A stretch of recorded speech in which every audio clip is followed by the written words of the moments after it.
الشيطان الرجيم. بسم الله الرحمن الرحيم. الحمد لله رب العالمين والصلاة والسلام على أشرف الأنبياء والمرسلين وعلى آله وصحبه أجمعين. يا أرحم الراحمين يا أكرم الأكرمين اللهم انزلنا برحمتك. يا أكرم الأكرمين يا مجيب السؤال اللهم انزلنا بمغفرتك. يا أكرم الأكرمين يا مجيب السؤال اللهم انزلنا بعنايتك. يا أكرم الأكرمين يا مجيب السؤال اللهم انزلنا بمحبتك. يا أكرم الأكرمين يا مجيب السؤال اللهم انزلنا بمرضاتك. اللهم اجعل جمعنا هذا جمعا مرحوما وتفرقا معصوما ولا تدع فينا ولا معنا شقيا ولا محروما ولا مطرودا. اللهم ربنا ظلمنا أنفسنا وإن لم تغفر لنا من الخاسرين. ربنا آتنا من حسنة وفي الأرض حسنة وقنا عذاب النار. وصلى الله على سيدنا محمد وعلى آله وصحبه. الحمد لله رب العالمين. الحمد لله والصلاة والسلام على رسول الله وعلى آله ومن والاه. Rabbi syrah li sadri wa yassir li amri wahlul 'uqdatam min lisani yafqahu qawli. Alhamdulillah, bersyukur kita kepada Allah Subhanahu wa taala pada malam yang mulia, pada malam yang barakah. Kita bersama-sama berhimpun berkumpul bukan dengan tujuan lain, dengan tujuan kita untuk mengingati Allah Subhanahu wa taala. Tak ada tujuan lain, tujuan untuk kita mengingati Rasulullah sallallahu alaihi wasallam, mengingati Allah Subhanahu wa taala dan juga mengingati Rasulullah sallallahu alaihi wasallam merupakan ibadat yang diperintahkan oleh Allah Subhanahu wa taala. Dalam salat Allah Subhanahu wa taala berfirman dalam Al-Quran, aqimis salata li dzikri. Dirikanlah salat untuk ingat kepada aku, kata Allah Subhanahu wa taala. Jadi qadar nilai salat kita di sisi Allah Subhanahu wa taala mengikut qadar bagaimana kita ingat Allah dalam salat kita. Qadar salat kita di sisi Allah Subhanahu wa taala adalah mengikut qadar bagaimana hubungan kita dengan Allah Subhanahu wa taala. Seperti hubungan kekasih dengan kekasih. Apabila bertemu dua kekasih dan kekasih, apakah nilai pertemuan tersebut? Nilai pertemuan tersebut adalah mengikut qadar perasaan mereka. Kadang-kadang pasangan kekasih itu bertemu satu ketika dengan penuh kerinduan. Oh, rindu betul sekali berjumpa. Maka nilai pertemuan dengan nilai yang sangat bernilai lah. Sebab pertemuan itu dengan pertemuan yang dinantikan dengan penuh kerinduan. Kadang-kadang bertemu tak ada rasa apa pula. Muak lah rasa malih jumpa lah muak pula rasa berjumpa dia tapi berjumpa dalam keadaan perasaan tidak ada rasa apa-apa, dah muak pula rasa kan. Jadi begitulah hubungan kita dengan Allah Subhanahu wa taala. Apakah nilai hubungan kita dengan Allah Subhanahu wa taala? Nilai hubungan kita dengan Allah Subhanahu wa taala, bagaimana perasaan kita dengan Allah Subhanahu wa taala? Allah Taala berfirman, aqimis salata li dzikri. Dirikan salat supaya engkau ingat kepada aku. Diingat kepada Allah ni martabat dia banyak, martabat dia. Kita ingat juga Allahu Akbar. Kita ingat kita menghadap Allah SWT. Tapi hati kita ingat macam tu sajalah, tanpa disertai dengan cinta, tanpa disertai mahabbah, tanpa disertai dengan ta'zim. Sebab apa? Sebab kita terlalu banyak yang kita bimbang dalam hidup ni kan. Dalam hidup dia banyak bodoh kita bimbang. Perniagaan kita belum selesai, rumah kita belum selesai, kereta belum selesai. Jadi tak sampai kita nak menjadikan hubungan kita dengan Allah Subhanahu wa sekadar itu sahaja. Jadi sampai bilakah keadaan kita dengan Allah Ta'ala sebegitu? Apakah kita redha macam tu keadaan kita dengan Allah Subhanahu wa Ta'ala sentiasa biasa-biasa saja? Sebab apa? Kita disibukkan dengan kebimbangan-kebimbangan yang lain. Sengaja syaitan itu membisik kepada kita bimbang tentang sesuatu yang lain daripada Allah Subhanahu wa Ta'ala. Memang syaitan selalu membimbangkan, bimbang tentang anak, bimbang tentang isteri. Boleh bimbang tentang anak, dapat bagilah duit. Tak payah bagi duit pun, rokok juga. Bimbang apa lagi? Bimbang itu boleh, tapi kita tidak menyelesaikan. Hanya sekadar bimbang sahaja, sehingga bimbang itu menyebabkan hubungan kita dengan Allah Subhanahu wa taala itu terjejas. Aqimis salata li dzikri. Dirikan salat supaya engkau ingat kepada aku, kata Allah Subhanahu wa taala. Jadi beruntunglah orang yang ketika mana salat dia ingat Allah Subhanahu wa taala dengan penuh ta'zim. Dia ingat Allah Subhanahu wa taala dengan penuh rasa cinta. Sebab nilai salat kita mengikut nilai ingatan kita kepada Allah Subhanahu wa taala. Walaupun salat itu mengingat Allah Subhanahu wa taala, bermaksud kita menjalinkan hubungan dengan Allah Subhanahu wa taala. Dalam salat ada satu bahagian diperintahkan kita supaya menghadap kepada Nabi kita sallallahu alaihi wasallam. Salat keseluruhannya menghadap Allah Subhanahu wa taala. Tetapi dalam salat ada satu bahagian supaya kita menjalinkan hubungan kita dengan Nabi sallallahu alaihi wasallam. Ketika mana? Ketika kita tasyahud. Kita tasyahud, kita mengatakan apa? Assalamu alayka ayyuhan nabi wa rahmatullahi ta'ala wa barakatuh. Kata ulama, ketika mana kita mengucapkan assalamu alayka, salam sejahtera kepada engkau. Siapa? Nabi kita sallallahu alaihi wasallam. Orang-orang belajar bahasa Arab, ka mukhatab nama dia. Ka damir mukhatab. Damir mukhatab inilah damir yang orang berada di hadapan kita. Bukan damir yang ghaib. Damir yang ghaib, orang yang tak ada di hadapan kita. Bila kita menyebut dia, mereka, itu yang ghaib. Siapa? Dia itulah. Mana yang ghaib. Tapi bila kita mengatakan kamu, awak, anta, antum, itu seorang yang berada di hadapan kita. Bila kita bilang kamu, itu orang yang berada di hadapan kita. Mukhatab, orang yang bercakap, kita bercakap dengan dia. Maka dalam salat kita berbicara dengan Nabi secara hadir dan mukhatab, kata ulama. Bahkan ulama mengatakan ketika mana kita mengucapkan assalamu alayka ayyuhan nabi, salam sejahtera kepada engkau ya Muhammad, kata ulama, Nabi mendengar salam itu dan Nabi jawab salam itu. Sebab itu ulama mengatakan sunat ketika mana kita mengucap salam kepada Nabi, kita hadirkan syakhsiah Nabi sallallahu alaihi wasallam. Bermaksud dalam salat ada satu bahagian khusus untuk ingat Nabi kita sallallahu alaihi wasallam, yaitu ketika mana kita menyebut assalamu alayka ayyuhan nabi wa rahmatullahi wa barakatuh. Di situ juga ada nilai ketika mana kita menyebut assalamu alayka ayyuhan nabi, bagaimanakah qadar kita, hubungan kita dengan Nabi sallallahu alaihi wasallam. Selalu dia kita lalai alpo belum. Tak sadar pun pergi salam tu. Dia balas salam ke seluruh. Ada salam ke Nabi tadi? Antah gitu. Oh masya-Allah. Ya. Kita mengucapkan dengan penuh kelalaian. Maka jadilah sembahyang kita sembahyang lalai semua kan. Ya. Jadi dalam sembahyang itu ada satu bahagian untuk menjalinkan hubungan kita dengan Nabi sallallahu alaihi wasallam. Dan salat itu merupakan ibadat yang paling penting. Salat itu ibadat yang paling mulia. Sebab satu-satunya ibadat yang Nabi dapat langsung daripada Allah Subhanahu wa taala adalah salat dalam malam Isra dan Mi'raj. Maka bermaksud salat ibadah yang sangat penting di sisi Allah Subhanahu wa taala. Maka apa yang ada dalam salat? Yang ada dalam salat hubungan kita dengan Allah dan hubungan kita dengan Rasulullah sallallahu alaihi wasallam. Salat yang 2 rakaat yang kita lakukan itu tidak semudah kita melakukan salat sebegitu sahaja. Tetapi persediaannya kita lakukan dengan tempoh yang panjang gitu. Untuk kita menyediakan diri kita mendapat salat yang 2 rakaat khusyuk tidak semudah dengan 5 minit. Kita bersedia untuk salat maka dapat khusyuk. Dia boleh proses mujahadah. Sehingga kita memahami makna kalimah Allah Subhanahu wa taala. Dia tidak semudah solat dah semudah itu tak. Dia mujahadah, tarbiyah kata-kata. Kita tarbiyah hati kita untuk memahami makna kalimah Allah Subhanahu wa taala.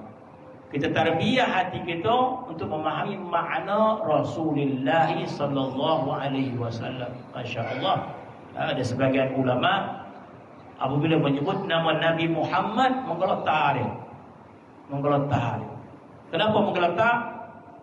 Masuk rasa ta'zim dalam hatinya kepada Nabi Muhammad sallallahu alaihi wasallam. Bukit Uhud menggeletar dia. Bila Nabi sallallahu alaihi wasallam menaiki Bukit Uhud, menggigil keseronokan. Bukit Uhud sangat gembira bila Nabi menghampiri Bukit Uhud. Dan Nabi sallallahu alaihi wasallam ketika mana memandang ke Bukit Uhud, bukit batu, bukan makhluk yang mukallaf. Dia tidak mukallaf. Di situ ulama nak menceritakan betapa batu yang keras tapi punya perasaan yang lembut. Kita yang lembut tapi memiliki perasaan yang koyeh. Kita lembut, tak payah cukup kau tu tangan tu dah bongkak. Kita ni lembut berbalik tapi koyeh hati. Fahiya kal hijarah atau asyaddu qaswah. Hati kita ni macam batu. Wahiya kal hijarah thumma qasat qulubuhum min ba'di dhalik fahiya kal hijarah. Kemudian Tuhan keraskan hati manusia, thumma qasat qulubuhum min ba'di dhalik fahiya kal hijarah, macam batu kau hati bal au asyad qaswah, ataupun lebih keras daripada batu lagi. Kenapa hati itu lebih keras daripada batu? Sebab batu ni bila dititik air, titik lokok dia. Tapi kalau hati kau nasihat dagi dia. Nasihat betapa koreh dia. Maksud lebih koreh daripada batu lagi. Batu ni dititikkan air, titik. Mana? Lokok dia. Seperti manusia ni kalau banyak nasihat, lambun dah. Tak ada. Lantun-lantun lah dia. Tu Allah Ta'ala mengatakan au asyaddu qaswah, atau lebih keras daripada batu. Maka Allah Subhanahu wa Ta'ala buktikan bahawa ada batu yang punya perasaan yang lembut dan lunak. Apa batu tu? Bukit Uhud. Maka ketika mana Nabi SAW melihat Bukit Uhud, maka Nabi mengatakan, Uhud jabalun yuhibbuna wa nuhibbuh. Bukit Uhud ni satu bukit yuhibbuna, yang mencintai kami, wa nuhibbuh, dan kami mencintai Bukit Uhud. Mana? Kita nak belajar mencintai Nabi, belajar di Bukit Uhud. Maka diriwayatkan lagi bagaimana Bukit Uhud mencintai Nabi SAW. Saya kisah Nabi menaiki Bukit Uhud, mendaki Bukit Uhud. Nabi naik Bukit Uhud banyak kali. Kita ketika peperangan Uhud juga Nabi lari ke Bukit Uhud kan. Peperangan Uhud Nabi lari ke Bukit Uhud kan. Dalam tu ada gua dan sebagainya. Satu ketika Nabi naik Bukit Uhud bersama dengan Sayyidina Abu Bakar, Sayyidina Umar, Sayyidina Uthman, Sayyidina Ali naik Bukit Uhud. Maka bergotar Bukit Uhud. Hampir mereka jatuh sebab Bukit Uhud bergoncang Bukit Uhud. Jadi Sayyidina Abu Bakar, kau bumi ke berlaku ni? Maka dikata lewat, Nabi hentak kaki dia Bukit Uhud. Nabi suruh diam. Bukit Uhud diam, tenang. Nabi hentak kaki dia. Nabi tenang, Uhud tenang. Di atas kamu sekarang ini ada Sayyidina Abu Bakar, ada Sayyidina Uthman, ada Sayyidina Ali. Di atas kamu sekarang ini adanya pembesar para sahabat. Nanti jatuh kami. Tenang saja. Jadi kenapa ya Rasulullah? Nabi kata, Bukit Uhud ini sedang bergembira yang bersangatan. Awak bergembira sangat menggigil kan? Apa gigil ni? Duit masuk 100,000, confirm gigil. Kan? Tiba dapat bonus 100,000, menggigil kegembiraan. Jadi kenapa Bukit Uhud ni bergoncang ya Rasulullah? Dia telah bergembira sebab sedang berada di atasnya Rasulullah, sedang berada di atasnya Sayyidina Abu Bakar, Sayyidina Uthman. Bergembira dia, masya-Allah. Begitulah menyebut. Jadi kita ada tak hati kita begitu kepada Rasulullah SAW? Belum lagi dah kita kata. Bila nyebut Nabi je dah mentu dah. Makan puas sikit. Elok balik kan. Jadi kita ni banyak lagi kena belajar tentang hubungan kita dengan Nabi kita sallallahu alaihi wasallam. Sebab qadar seseorang nilai dengan Nabi SAW ikut qadar kecintaan kita kepada Nabi kita sallallahu alaihi wasallam. Jadi begitulah bermaksud mujahadah kita. Walaupun salat itu 2 rakaat, tapi bersedia ada tempoh yang panjang begitu. Kena tarbiyah, lebih sampai kita memahami, bukan saja di dalam sembahyang, di luar sembahyang. Bermaksud kalau di luar sembahyang kita menyebut nama Allah, tidak punya apa-apa perasaan, dalam salat pun sama. Bermaksud ada kekurangan dalam hati kita. Kalau di luar sembahyang kita menyebut nama Allah Subhanahu wa Ta'ala, tak ada apa-apa. Di luar sembahyang kita menyebut nama Nabi kita, tidak mendatangkan apa-apa, maka dalam salat juga begitu. Jangan kita mengharapkan salat kita mendapat sesuatu. Tak, tarbiyah hanya bermula di luar salat. Di luar salat dah kita tarbiyah hati kita supaya banyak berzikir kepada Allah Subhanahu wa taala, sehingga kita memahami kalimah Allah tersebut, sehingga bersih hati kita daripada nafsu kita.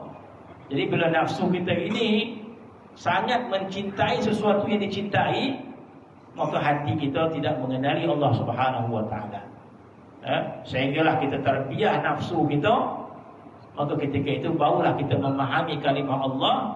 Maka Allah Taala mengatakan, innamal mu'minuna idza dzukirallahu wajilat qulubuhum. Ini tanda kita telah mendapat sesuatu. Ketika mana menyebut nama Allah, maka Allah Taala mengatakan, innamal mu'minuna, hanya saja orang mukmin itu idza dzukirallah, dan disebut kalimah Allah, wajilat qulubuhum, gemetar hati dia. Gemetar hati, gemetar cinta, gemetar ta'zim. Dibau ada hubungan dengan Allah Subhanahu wa taala. Kalau kita menyebut Allah ngantuk, termasuk hati kita tidak ada hubungan dengan Allah Subhanahu wa taala. Jadi proses di luar sembahyang, mujahadah, ada pada banyak berzikir pada Allah Subhanahu wa taala, sehingga hati kita, apa Allah Taala sebut dalam Al-Quran, di antara tanda faedah daripada menyebut nama Allah, kita merasa ketenangan. Itu tanda-tanda awal dia. Kalau kita menyebut nama Allah keluh kesah, itu menggambarkan hati kita terlampau penyakit, terlampau berpenyakit. Macam kita terlampau demam. Bagi apa pun tawa. Apa semua dah kami sadap masak gulai tu. Masuk gulai kuning sadap masuk. Tapi semua tawa, pahit. Pahit apa? Orang tu dah masak sadap dah. Lidah ada demam. Dia dah tahu sakit. Bukan salah gulai, salah badan yang sakit. Jadi bila kita berzikir kepada Allah SWT, lama buana pula berzikir. Nak berhenti, nak melalak pula. Berarti bukan salah zikir, tapi salah hati kita. Hati kita terlampau berpenyakit. Jadi tanda hati kita mula dah sehat, rasa tenang berzikir. Sebab Allah Ta'ala sebut itu, ala bizikrillahi tatma'innul qulub. Ketahuilah bila berzikir tentang tenang. Jadi kalau kita berzikir rasa tenang, itu permulaan yang baik. Kemudian ditambah sehingga kita rasa ta'zim, kita rasa mahabbah, dan sehinggalah kita datang rasa cinta tanpa kita perasan. Dengan kesungguhan kita beramal, dengan keteguhan kita berzikir, kita tak tahu pun kita jatuh cinta. Macam orang, dua orang, kita tahu tiba-tiba apabila ingat orang tu itu, tak perasan kau ada jatuh cinta. Tahu tak? Ya kau. Begitulah dengan Allah Subhanahu wa taala. Terkadang orang beramal, dia pun tak perasan sebenarnya hati telah jatuh cinta kepada Allah Subhanahu wa taala. Sebab itu terkadang orang menyebut nama Allah mengeraikan air mata. Kenapa pula air mata? Dia pun tak tahu. Sebab hati telah mencintai Allah Subhanahu wa taala sehingga menyebut nama Allah keluar air mata. Air mata apa? Kita pun tak tahu. Kadang-kadang keluar air mata menggambarkan hati kita telah ada perasaan cinta kepada Allah Subhanahu wa taala. Rajulun zakarallahu khalif faqada'ina. Orang lelaki ataupun perempuan yang menyebut nama Allah Subhanahu wa taala menitis air mata. Ini tanda hati kita telah tersemai rasa cinta kepada Allah Subhanahu wa taala. Masya-Allah kita kata, maka istiqamah, jaga hati kita. Sekiranya kita ada hubungan tenang dengan Allah Subhanahu wa taala, jaga hati itu. Yang kita biarkan supaya terus sehingga kita datang rasa cinta dan sebagainya. Maka inilah orang yang dimuliakan oleh Allah Ta'ala di akhirat nanti. Jadi mudah-mudahan Allah Subhanahu wa taala memberikan kita ilmu dan kefahaman. Amin ya rabbal alamin. Bismillahirrahmanirrahim.